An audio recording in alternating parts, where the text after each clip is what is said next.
नमस्कार दोस्तों, आपका दिल से स्वागत है मेरे चैनल ज्योति राग पर। तो आज हम एक बेहद खास यात्रा की शुरुआत करने जा रहे हैं जिसका नाम है गीता की यात्रा।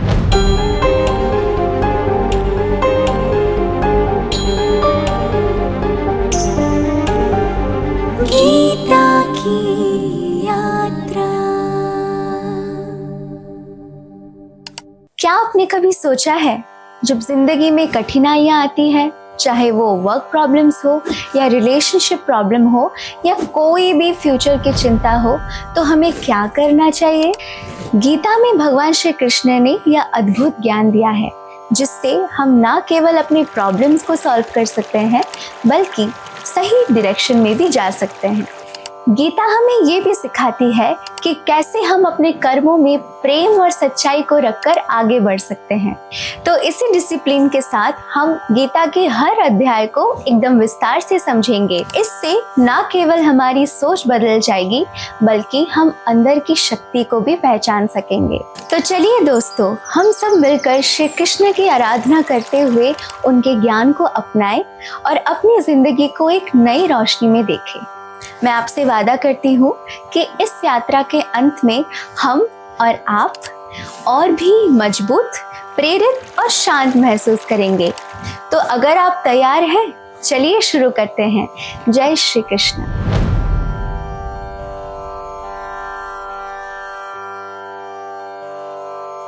ओम श्री परमात्मने नमः। अर्जुन विषाद योगः। धृतराष्ट्र उवाच धर्मक्षेत्रे कुरुक्षेत्रे समवेतायुयुत्सवः मामका पाण्डवाश्चैव किमकुर्वत संजय। धृतराष्ट्र ने पूछा, हे संजय, धर्म क्षेत्र कुरुक्षेत्र में इकट्ठे हुए युयुत्सव मतलब युद्ध करने के लिए इच्छुक लोग क्या कर रहे हैं, मुझे बताओ। दोस्तों, यह श्लोक गीता की शुरुआत है जहां राजा धृतराष्ट्र संजय से युद्ध के मैदान की स्थिति जानने की इच्छा व्यक्त करते हैं। यह स्थिति हमें उनके मानसिक द्वंद्व और संघर्ष को समझाती है। इस श्लोक में धृतराष्ट्र अपने बेटों के युद्ध के बारे में जानना चाहते हैं। धृतराष्ट्र यहाँ आंखों से तो अंधे थे लेकिन मन से नहीं थे। उन्हें यह पता था कि वो जो भी कर रहे हैं वो गलत कर रहे हैं। फिर भी उन्होंने अपने बेटों की पक्षपाती चुनाई की। संजय उवाच दृष्ट्वा तु पाण्डवानीकं व्यूढं दुर्योधनस्तदा आचार्यमुपसंगम्य राजा वचनमब्रवीत्। संजय यहाँ कहते हैं, तब दुर्योधन पांडवों की विशाल सेना को देखकर अपने गुरु द्रोणाचार्य के पास जाकर यह वाक्य कहते हैं। इस श्लोक में दोस्तों एक खास बात है कि संजय को दिव्य दृष्टि प्राप्त हुई थी। इस दिव्य दृष्टि के कारण वह युद्ध के मैदान की हर गतिविधि को देख सकते थे और धृतराष्ट्र को दुर्योधन की स्थिति का वर्णन कर रहे हैं। जहाँ पर दुर्योधन पांडवों की शक्तिशाली सेना को देखकर एकदम चिंतित होता है और अपने गुरुजी द्रोणाचार्य के पास जाकर अपनी चिंता को व्यक्त करता है। तो यह श्लोक यह दिखाती है कि दुर्योधन को युद्ध की गंभीरता का एहसास होता है और रणनीति बनाने के लिए वो अपने गुरु के पास जा पहुंचता है।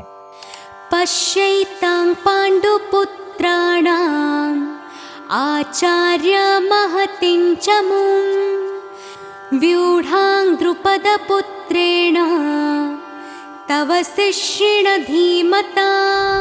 दोस्तों, इस श्लोक में दुर्योधन अपने गुरु द्रोणाचार्य से जाकर ये कहते हैं कि हे आचार्य, आप अपने पांडवों की विशाल सेना को देखिए जिसे आप ही के बुद्धिमान शिष्य द्रुपद के द्वारा व्यवस्थित की गई है। दुर्योधन यहाँ चिंतित है क्योंकि वह पांडवों की ताकत को समझता है कि पांडवों का विशाल सेना कितना मजबूत है और यह उसके लिए एक चिंता का विषय भी है। तो इससे हमें यह सीख मिलती है कि जब कभी हमें किसी प्रतियोगिता का सामना करना पड़ता है तो हमें अपने विरोधियों की ताकत को सही तरह से पहचानने की ज़रूरत होती है। अब चाहे वो एवरीडे का कोई प्रॉब्लम हो या एग्जामिनेशन हो, हमें अपने स्ट्रॉन्ग पॉइंट्स को देख लेना चाहिए। याद रखें, सही जानकारी और तैयारी ही हमें सफलता की ओर ले सकता है। आने वाले एपिसोड में हम गीता के पहले अध्याय अर्जुन विषाद योग के अगले 3 श्लोक को समझेंगे। इन श्लोकों में कुरुक्षेत्र के महान योद्धाओं का वर्णन है, जहां दुर्योधन अपनी सेना की ताकत दिखाने की कोशिश करता है, लेकिन उसके आत्मविश्वास के पीछे एक छुपा हुआ डर भी झलकता है। अब सवाल यह है कि यह हमारे जीवन में कैसे जुड़ता है। असल में हम भी अपने जीवन की एक रणभूमि में खड़े हैं। जैसे अर्जुन के सामने युद्ध की चुनौती है, वैसे ही हमें भी अपने डर, संदेह और मुश्किलों से लड़ना पड़ता है। इन श्लोकों से हम सीखेंगे कि सही नजरिया और अच्छी रणनीति कैसे हमें आगे बढ़ने में मदद कर सकती है। तो इस यात्रा में मेरे साथ बने रहिए। अगर आपको ये वीडियो अच्छा लगे तो अपने परिवार और दोस्तों के साथ जरूर शेयर करें, ताकि वो भी गीता के ज्ञान के लाभ उठा सके। और हाँ, हमारे चैनल को सब्सक्राइब करना ना भूलें, ताकि आपको हमारे नए एपिसोड्स की जानकारी भी मिलती रहे। तब तक खुद को समझने की कोशिश करें, आगे बढ़ते रहे और याद रखें, गीता सिर्फ एक ग्रंथ नहीं, यह जीवन का सही रास्ता दिखाने वाली गाइड है। जय श्री कृष्ण।